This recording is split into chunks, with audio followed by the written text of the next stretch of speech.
안녕하세요.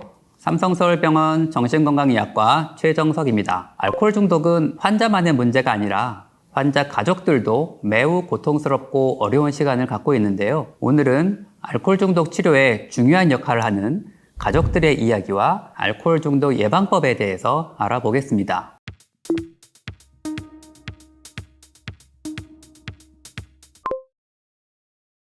알코올 중독은 가족병이라고 불리울 만큼 가족 모두가 어려움을 겪고 있습니다. 집안의 분위기가 환자의 술 마시는 행동 중심으로 돌아가게 됩니다. 술을 안 마시면 모두가 기분이 좋아지고 다음날 다시 술을 마시면 가족들은 또 불안해하며 잠조차 못 이루는 날을 보내게 됩니다. 이런 일상이 반복이 되면 어느새 환자의 음주 행동에 가족들의 모습도 맞춰지게 됩니다. 환자가 술에 취해 집에 들어왔는데 혼자 술을 마시려고 하면 술안주를 가져다 주거나 다음날 아침에 일어나면 해장국을 끓여주죠. 어떤 날은 혼술하지 말라고 옆에서 같이 마셔주기도 합니다. 이러한 현상을 공동의존, 코디펜던스라고 합니다. 무의식 중에 가족들이 환자의 음주를 부추길 수도 있는 거죠. 그런데 이런 변화가 의식적으로 생기는 것은 아닐 겁니다. 환자의 알코올 중독 문제가 계속 반복이 되면서 가족들도 그 패턴에 무의식적으로 적응하게 되는 것으로 볼 수 있습니다.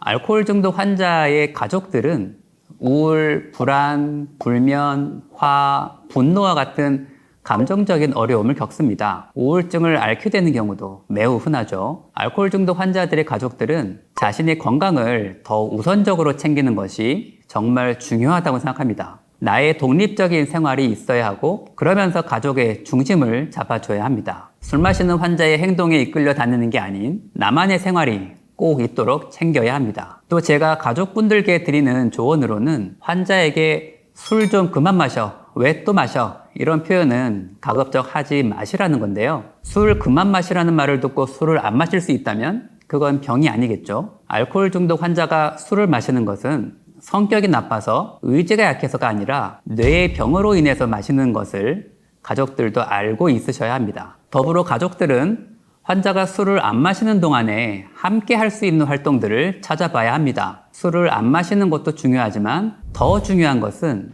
술 안 마시는 동안 무엇을 하는지입니다. 금주는 하는데 그냥 계속 누워만 있고 아무것도 하지 않는다면 그게 무슨 의미가 있겠습니까? 알코올 중독의 치료 목표는 술을 마시지 않는 게 아니고 술로 인해 잃어버린 일상생활을 다시 찾아가는 것에 있습니다. 그러니 술 마시는 행동에 관심에 초점을 맞추지 마시고 술을 마시지 않을 때의 행동을 더 중요하게 생각해 주세요.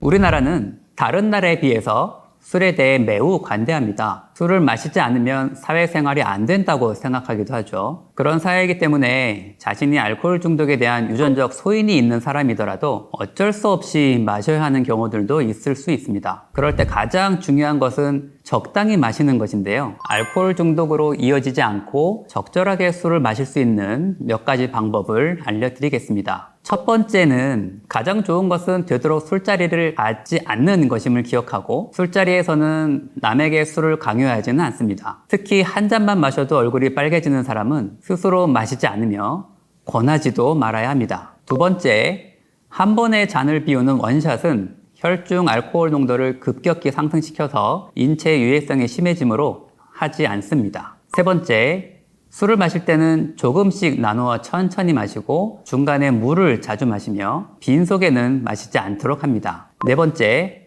술을 안 마시는 금주 요일을 스스로 정하고 음주 후에는 적어도 3일은 금주하도록 합니다. 그리고 마지막 다섯 번째, 당당하게 술을 거절하는 것도 중요하다고 생각합니다. 중독은 내 의지나 정신력의 문제가 아닌 치료가 필요한 병입니다. 지금 내 상태를 인정하고 꾸준히 치료를 받으며 때로는 실수를 하더라도 다시 술에 잡아먹히지 않겠다 다짐하고 술과의 유혹에서 이겨내는 것, 이것이 알코올 중독에서 벗어날 수 있는 길임을 잊지 마시길 바랍니다. 감사합니다.